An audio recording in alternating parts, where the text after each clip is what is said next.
One night, Henry and Gordon were alone with James. Although Sir Topham Hatt was beginning to think well of him, whenever a chance came, the other engines would talk of nothing but bootlaces. "Remember when they had to use a bootlace to get you out of trouble, James?" they would tease. James tried to get back by talking about Henry, who got shut up in a tunnel, and Gordon, who got stuck on a hill, but they wouldn't listen. "You talk too much, little James," said Gordon. "A fine, strong engine like me has something to talk about. I'm the only engine who can pull the express. When I'm not there, they need two engines. Think of that. I've pulled expresses for years and have never once lost my way. I seem to know the right line by instinct." Every wise engine knows that the signalman sets the switches to make the engines run on the right tracks. But Gordon was so proud he had forgotten. "Wake up, James," said Gordon next morning. "It's time for the express. What are you doing? Odd jobs? Ah, well, we all have to begin somewhere, don't we? Run along and get my coaches. Don't be late." James went to get Gordon's coaches. They were all shining with new paint. He was careful not to bump them, and they followed him smoothly into the station singing happily, "We're going away! We're going away!" "I wish I were going with you," said James. "I should love to pull the express and go flying along the line." Gordon, with much noise and blowing of steam, got ready to back onto the train.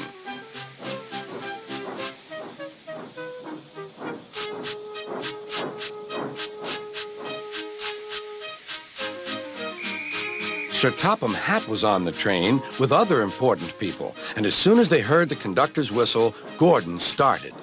"Look at me now," he puffed, and the coaches glided after him. "Boop, boop, boop, boop, boop. Goodbye, little James. See you tomorrow." James watched the train disappear and then went back to work. He pushed some freight cars into their proper sidings and went to fetch the coaches for another train. James had just brought the coaches to the platform when he heard a mournful noise. There was Gordon trying to sneak into the station without being noticed. "Hello, Gordon. Is it tomorrow?" Gordon didn't answer. He just let off steam feebly. "Did you lose your way, Gordon?" "No, it was lost for me. I was switched off the main line onto the loop. I had to go all round and back again." "Perhaps it was instinct," said James. All the passengers were shouting at the ticket window, "We want our money back." Sir Topham Hatt climbed onto a cart and blew the conductor's whistle so loudly that they all stopped to look at him. Then he promised them a new train at once. "Gordon can't do it. Will you pull it for us, James?" "Yes, sir. I'll try." So James was coupled on and everyone got in. "Do your best, James," said Sir Topham Hatt. Come along, puffed James. "You're pulling us well, you're pulling us well," sang the coaches. "Hurry, hurry, hurry," puffed James.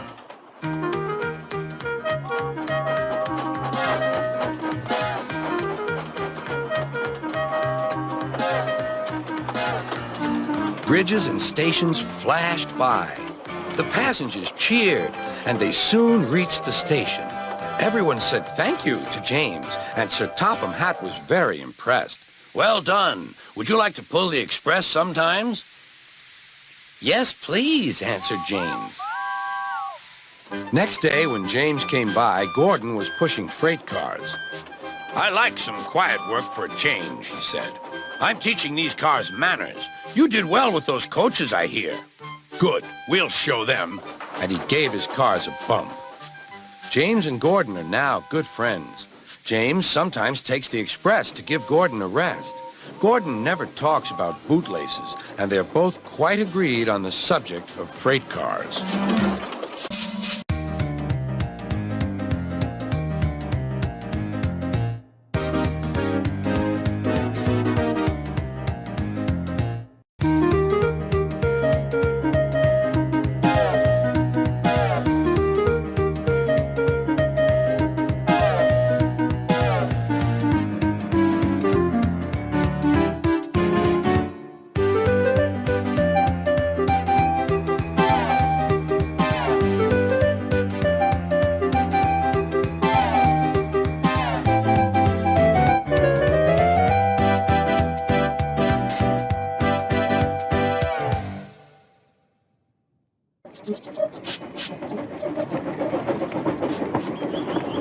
Toby and Henrietta were enjoying their new job on the Island of Sodor, but they do look old-fashioned and did need new paint. James was very rude whenever he saw them. "Yuck! What dirty objects," he would say. At last, Toby lost patience. "James," he asked, "why are you red?" "I am a splendid engine," answered James, "ready for anything. You never see my paint dirty." "Oh," said Toby innocently, "that's why you once needed bootlaces, to be ready, I suppose." James went redder than ever and snorted off. It was such an insult to be reminded of the time a bootlace had been used to mend a hole in his coaches.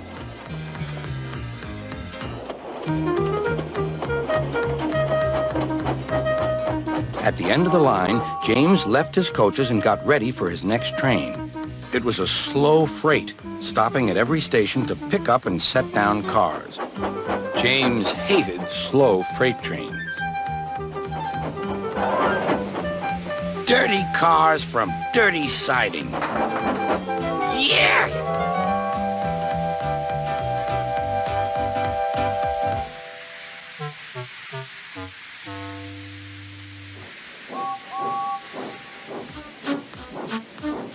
Starting with only a few, he picked up more and more cars at each station till he had a long train.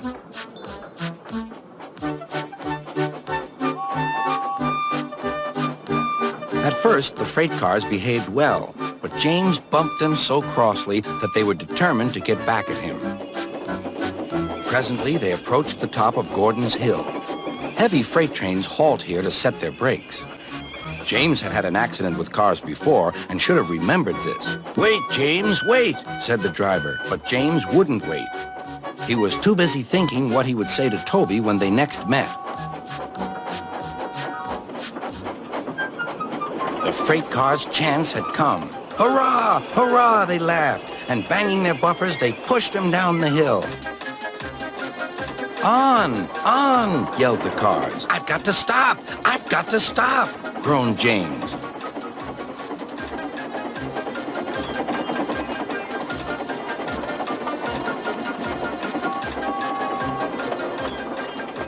Disaster lay ahead.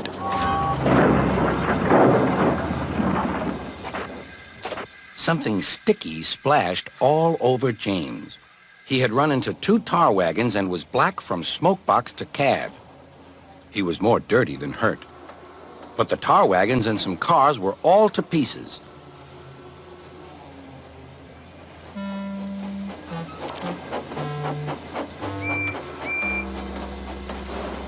Toby and Percy were sent to help and came as quickly as they could. "Look here, Percy," exclaimed Toby. "Whatever is that dirty object? That's James, didn't you know?" "It's James's shape," said Toby. "But James is a splendid red engine, and you never see his paint dirty." James pretended he hadn't heard.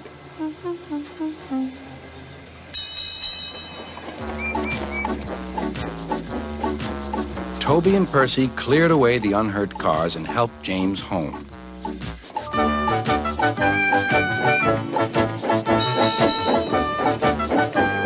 Sir Topham Hatt met them. "Well done, Percy and Toby." He turned to James. "Fancy letting your cars run away. I am surprised. You're not fit to be seen. You must be cleaned at once. Toby shall have a new coat of paint." "Please, sir, can Henrietta have one too?" said Toby. "Certainly, Toby." "Oh, thank you, sir. She will be pleased."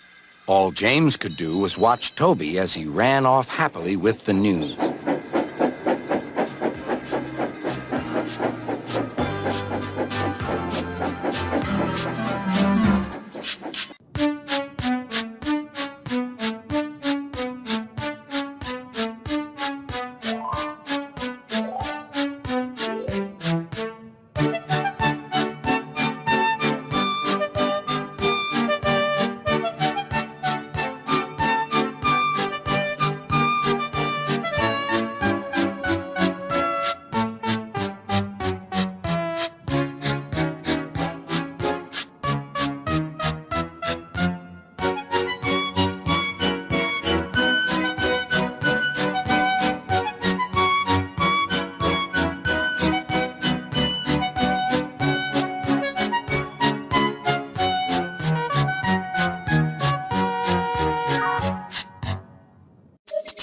One day, James had to wait at the station till Edward and his train came in. This made him cross. Late again! Edward laughed and James fumed away.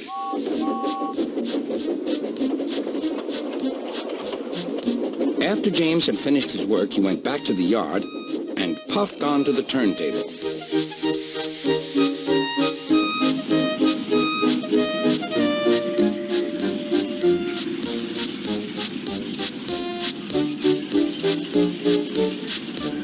He was still feeling very bad-tempered. Edward is impossible, he grumbled to the others. He clanks about like a lot of old iron, and he is so slow, he makes us wait. Thomas and Percy were indignant. Old iron? Slow? Why, Edward could beat you in a race any day. Really, said James. I should like to see him do it.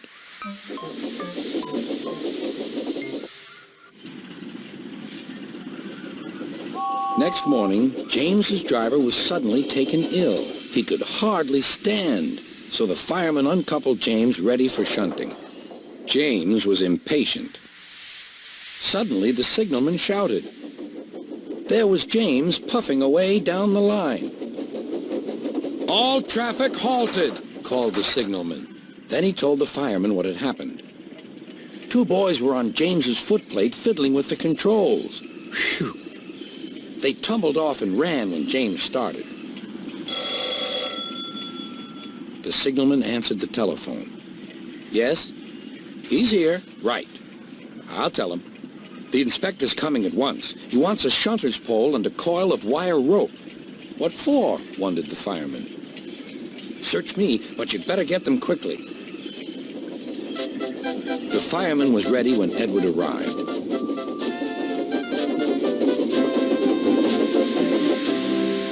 The inspector saw the pole and the rope. Good man, jump in. We'll catch him, puffed Edward.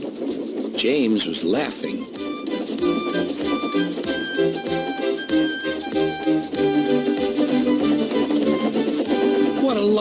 What a lark, he chuckled to himself.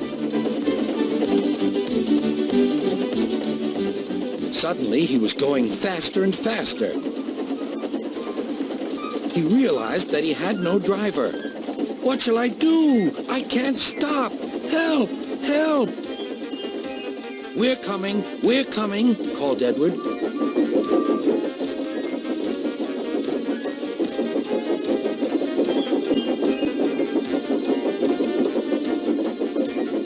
Edward was panting up behind with every ounce of steam he had.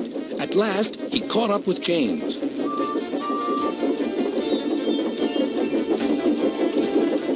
Steady, Edward, called his driver.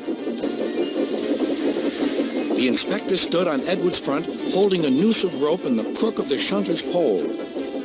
He was trying to slip it over James's buffer. The engines swayed and lurched. At last, got him, he shouted. He pulled the noose tight. Gently braking, Edward's driver checked the engine speed, and James's fireman scrambled across and took control. So, the old iron caught you after all, chuckled Edward. I'm sorry, whispered James. Thank you for saving me. You were splendid, Edward. That's all right, replied Edward. The engines arrived at the station side by side. Sir Topham Hatt was waiting. A fine piece of work, he said. James, you can rest and then take your train. I'm proud of you, Edward. You shall go to the works and have your worn parts mended. Oh, thank you, sir, said Edward. It'll be lovely not to clank.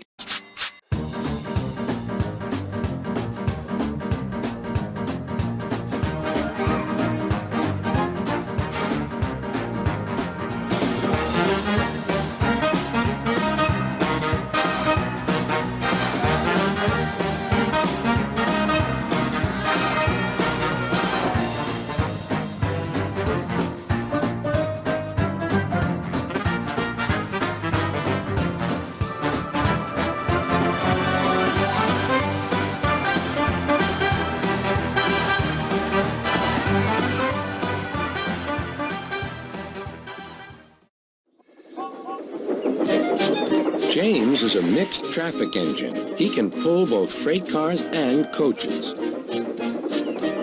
He's proud of his smart red paint, and so is his driver.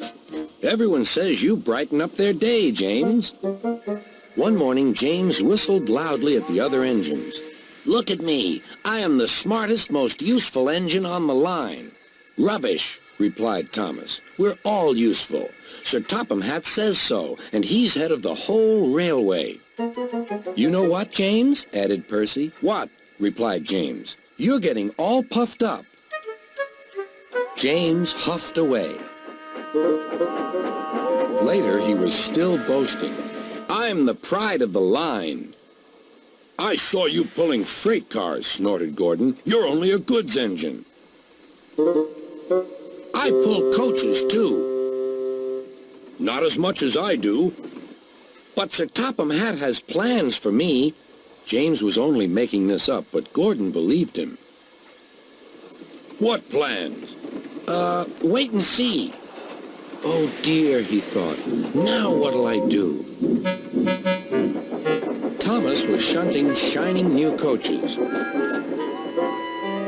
"Good morning, James." "Are those coaches for me?" asked James hopefully. "No, these are for Gordon's Express. I'll fetch your freight cars next." But James was going to play a trick on the other engines. "Actually, Thomas, I'm taking the coaches. Sir Topham Hatt asked me to tell you." "What about the cars?" asked Thomas. Give them to Gordon." "Come on, Thomas," said his driver. "Orders are orders." So when James's driver returned, James was coupled to the coaches and he puffed away.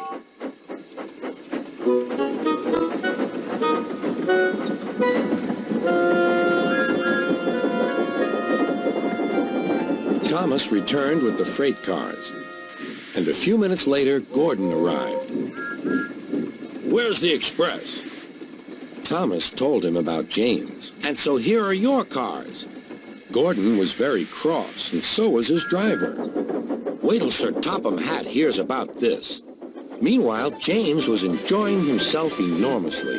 "What a clever plan! What a clever plan!" he chuffed.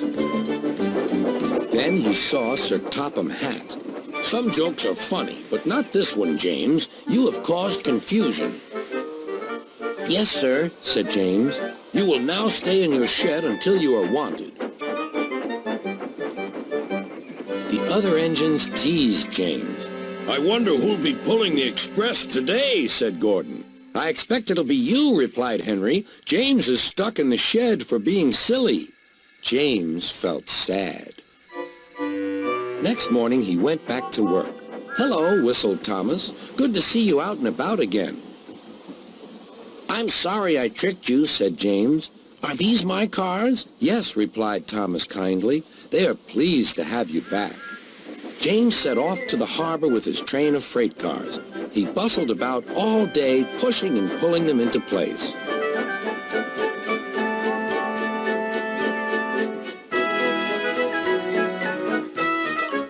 "Time to go home now, James," said his driver at last. "No cars or passengers, just we two." But his driver was wrong. "Excuse me," called a man. "I have a meeting with Sir Topham Hatt, and I mustn't be late. May I ride back with you?" "Of course," replied James's driver. Then he whispered to James, "This gentleman is a railway inspector."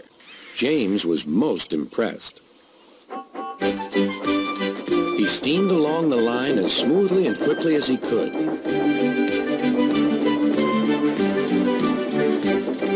Sir Topham Hatt was waiting on the platform, and the railway inspector greeted him warmly. "This clever engine gave me a splendid ride. You must be proud of him." "Yes, indeed. Once again, you are a really useful engine."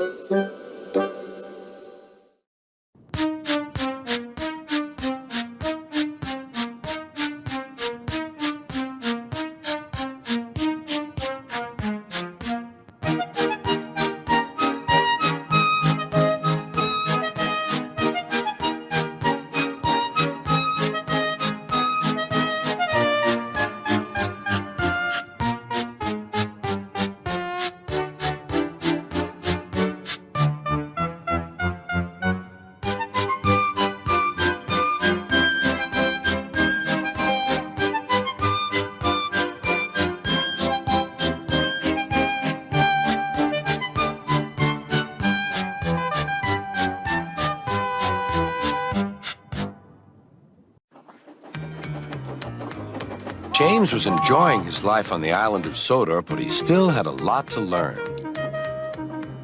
"You're a special mixed traffic engine," said Sir Topham Hatt. "You can pull coaches or freight cars quite easily, but you must learn by your mistakes." James knew what Sir Topham Hatt meant. He could well remember that dreadful accident on his first day. "Be careful with the coaches, James," said kind little Edward. "They don't like being bumped." Everyone came to admire James. "I'm really a splendid engine," he thought, and suddenly let off steam. Whoosh! A shower of water fell on Sir Topham's nice new top hat. Just then the conductor blew his whistle, and James thought they had better go. Go on," he puffed to Edward. Don't push," replied Edward. The coaches were grumbling too. Don't go so fast. But James didn't listen.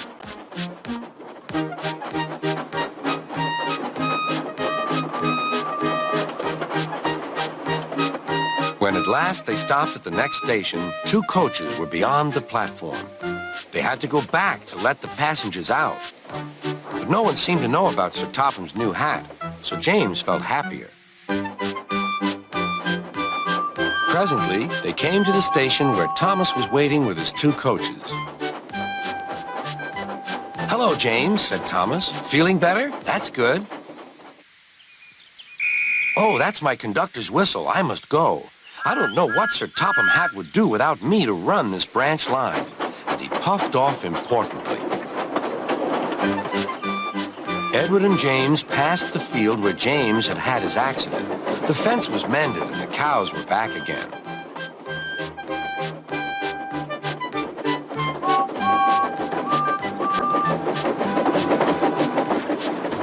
They ended their journey and rested before setting off for home.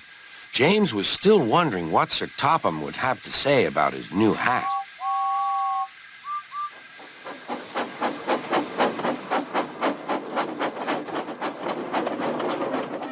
Next morning, he spoke severely to James. "If you can't behave, I shall take away your red coat and have you painted blue." James didn't like that at all.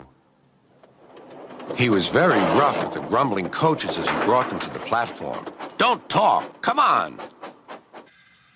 Gordon never has to fetch his own coaches, he thought to himself, and he's only painted blue. To make James even more cross, this time no one came near him. "I'll show them," he thought. "They think Gordon is the only engine who can pull coaches."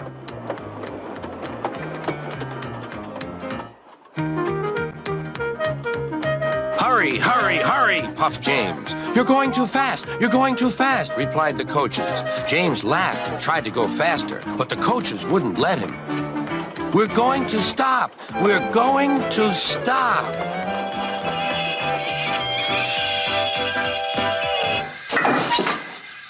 What's the matter? James asked his driver. The brakes are on. Leak in the pipe, most likely. You've banged the coaches enough to make a leak in anything. How shall we mend it? Said the conductor. We'll do it with newspaper and a leather bootlace, replied the driver.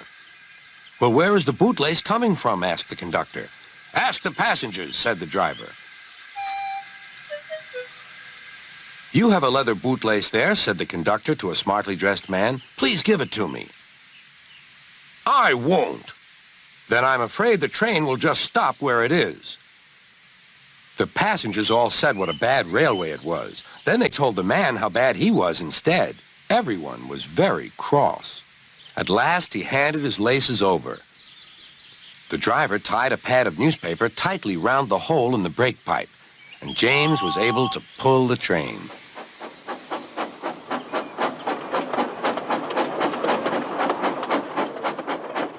But he was a sadder and wiser James and took care never to bump coaches again.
James had not been out to push coaches or freight cars in the yard for several days. He was feeling miserable. Oh, dear. I wonder how long I shall have to stay in the shed. Will anyone ever see my red coat again? Why did I go so fast that I made a hole in one of my coaches that had to be mended with, of all things, a passenger's bootlace? At last, Sir Topham Hatt arrived. I know you're sorry, James, and I know, too, that you want to be a useful engine. People are laughing at my railway, and I do not like that at all. I will try hard to do my best, said James. That's a good engine. There's nothing like determination. I want you to pull some freight cars for me. James was delighted and puffed away.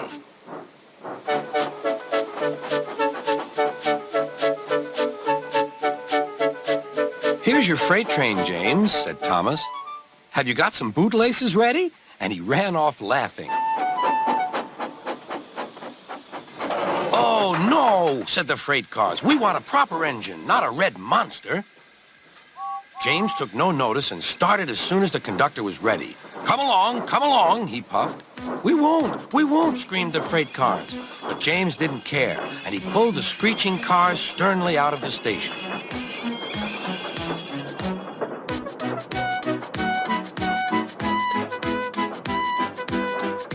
The cars tried hard to make him give up, but he still kept on.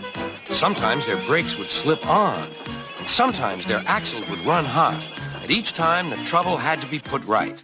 And each time James would start again, determined not to let them beat him. Give up, you can't pull us, you can't, called the cars.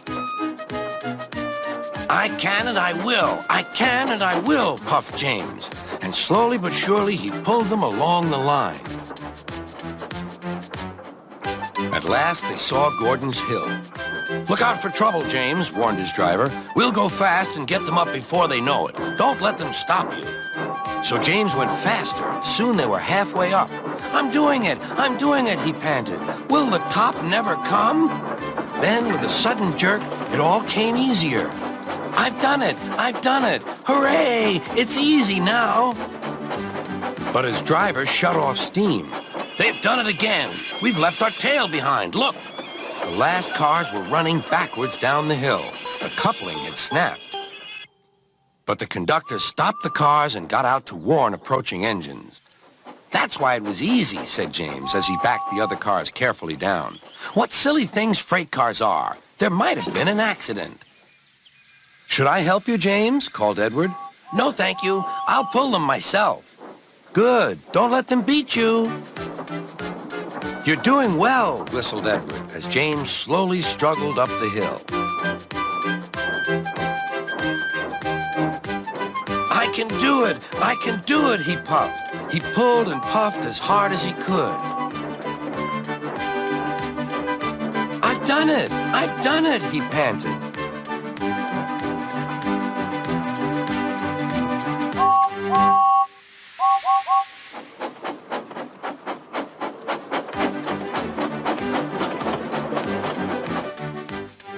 James was resting in the yard when Edward pulled up. Beep, beep, he whistled. Then James saw Sir Topham Hatt. Oh, dear, what will he say? He asked himself. But Sir Topham Hatt was smiling. I was in Edward's train, and I saw everything. You've made the most troublesome train on the line behave.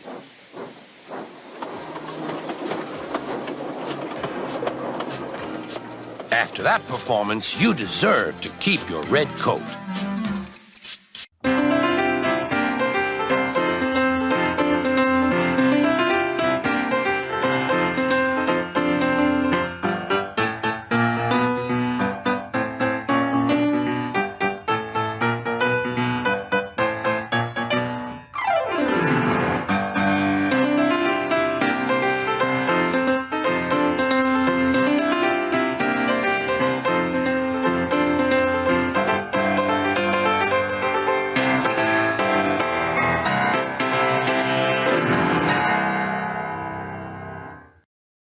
It was a splendid morning on the Island of Sodor. James was feeling very pleased with himself. His red paint gleamed in the sunshine as he sped along the line. He reached the junction just as Percy puffed in with some freight cars. James was surprised to see him. What are you doing here, Percy? You should be at the station by now. I know, sighed Percy. These cars have been troublesome all morning. That's no excuse, Percy. Nothing should stop us. Sir Topham Hatt relies on us to be on time. Now, if you'll excuse me, I'll be on my way. And James puffed importantly away. Bossy buffers, muttered Percy.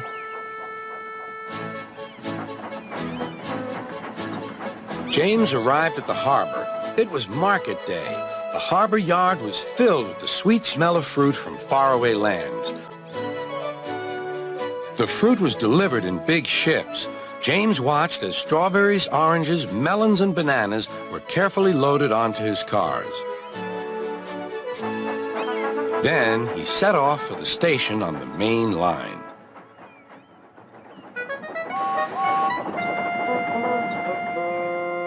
On the way, he met Thomas. Really reliable, that's me, panted James. Pity the same can't be said for Percy. Goodbye. What was all that about? Gasped Annie and Clarabelle.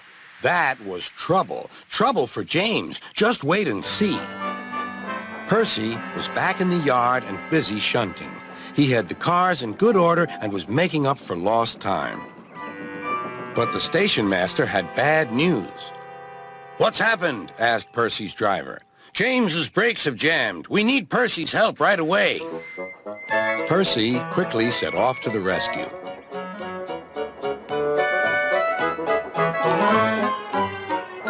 James was stuck on the line and looking glum. Percy couldn't help laughing.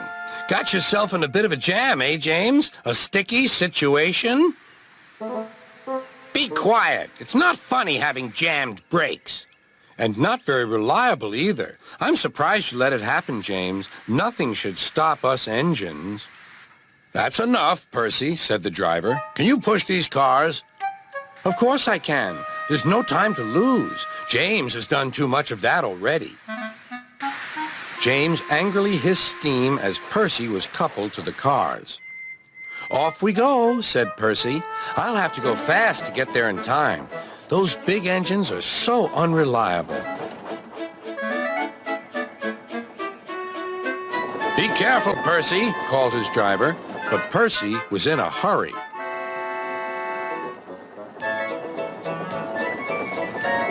He didn't see that the switch had failed and that he had been diverted into a siding. Look out, Percy, shouted his driver and applied the brakes, but it was too late.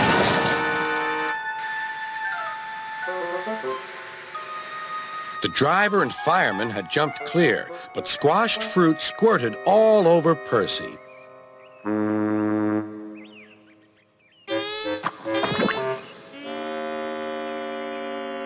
Sir Topham Hatt arrived.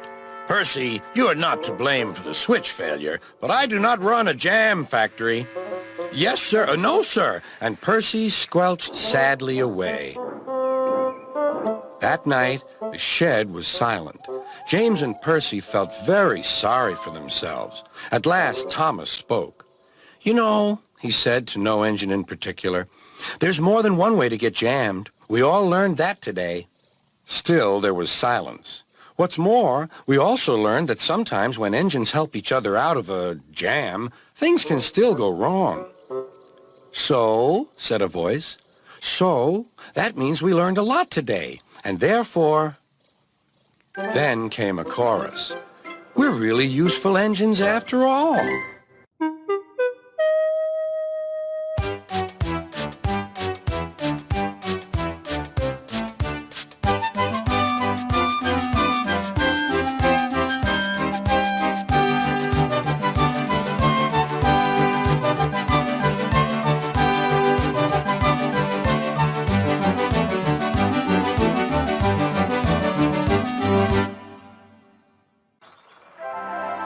Trevor the traction engine was enjoying his work in the vicarage orchard, birds were singing and apples were ripening on the trees. It was a lovely day.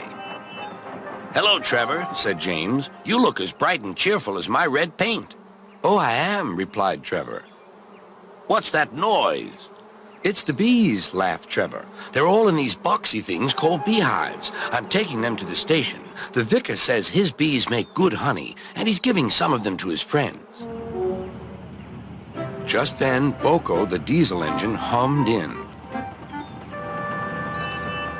Take care, you two. Don't make the bees angry. They might sting you. James didn't like being told what to do by a diesel, and he buzzed away. Goodbye, Trevor, called Boko, and set off to see Duck at the next station.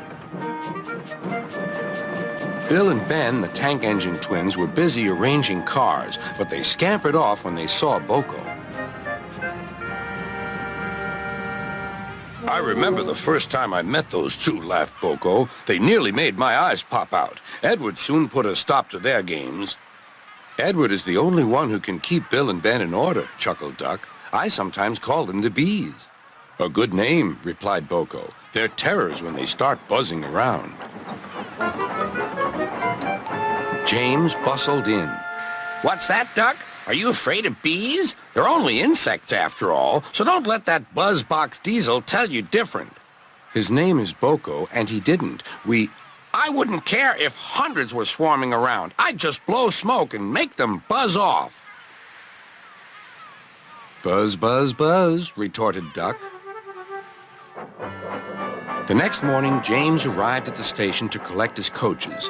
The passengers were excited and keen to get on board. The platform was crowded, and the porter was in a hurry. Mind your backs, he shouted. Then there was trouble. The beehive fell and broke open. The station cleared like magic. James heard a familiar buzzing. The bees were too cold to be cross, so they buzzed around the fireman, hoping he'd mend their hive. But he didn't understand, nor did his driver, so the bees turned to James. His boiler was nice and warm. Buzz off, hissed James. One bee burnt his foot. Ooh, ooh. The bee thought James had burnt him on purpose.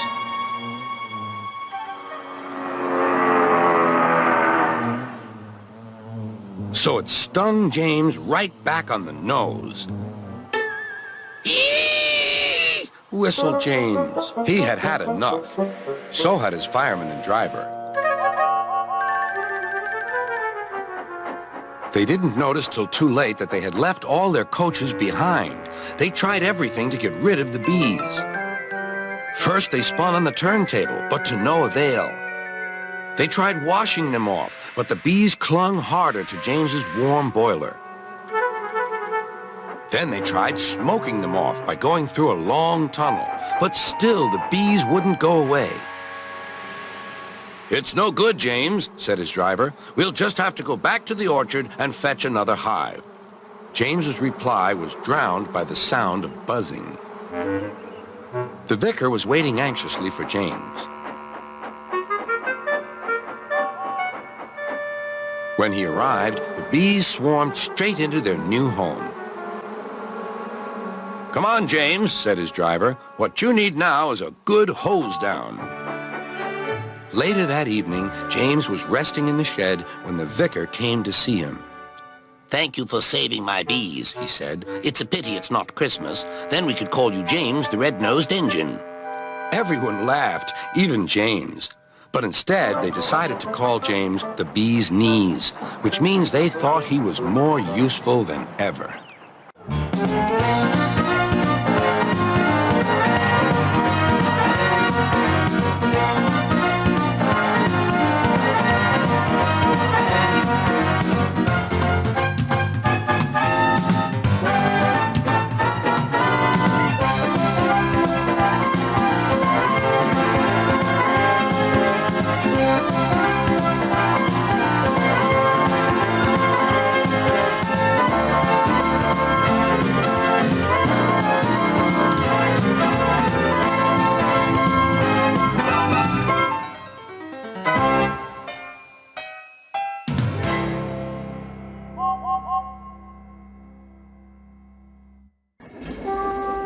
The island of Sodor had many visitors, and Sir Topham Hatt had scheduled more trains. Gordon, the big engine, had to work harder than ever before. Come on, He called to the coaches. come on, come on, come on. The passengers rely on me to be on time.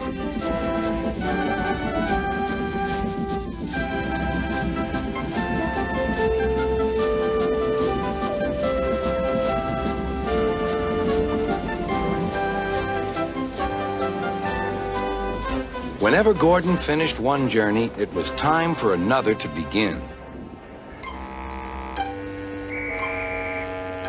Never mind, he puffed. I like a long run to stretch my wheels.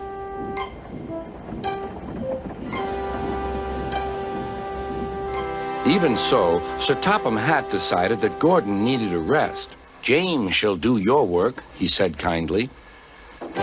James was delighted. He liked to show off his smart red paint and was determined to be as fast as Gordon.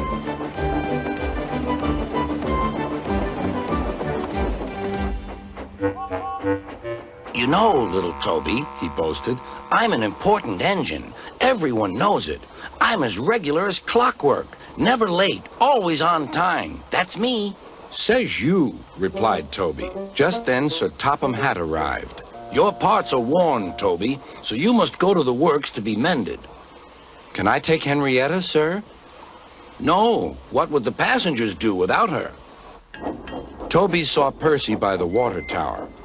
Don't worry, Toby. I'll take care of Henrietta until you get back.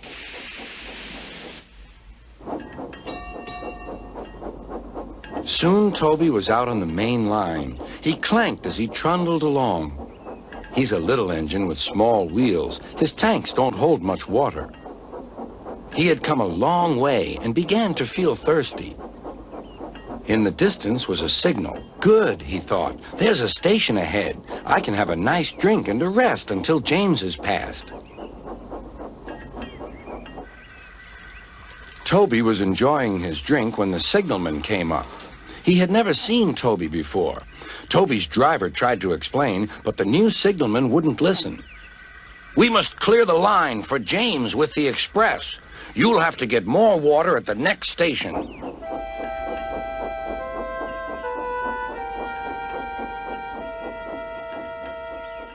Hurrying used a lot of water, and his tanks were soon empty.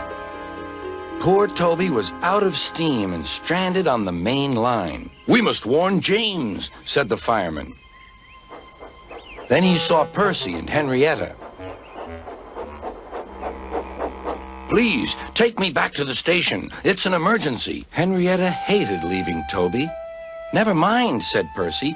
You're taking the fireman to warn James. That's a big help. Henrietta felt much better.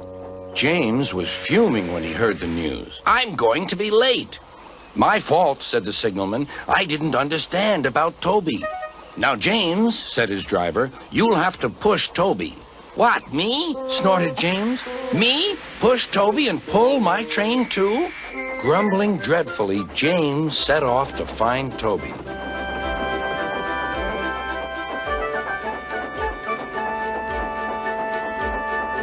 He came up behind Toby and gave him a bump. Get on, you.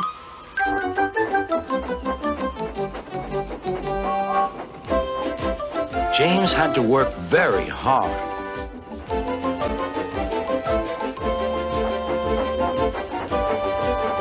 When he reached the workstation, he felt exhausted.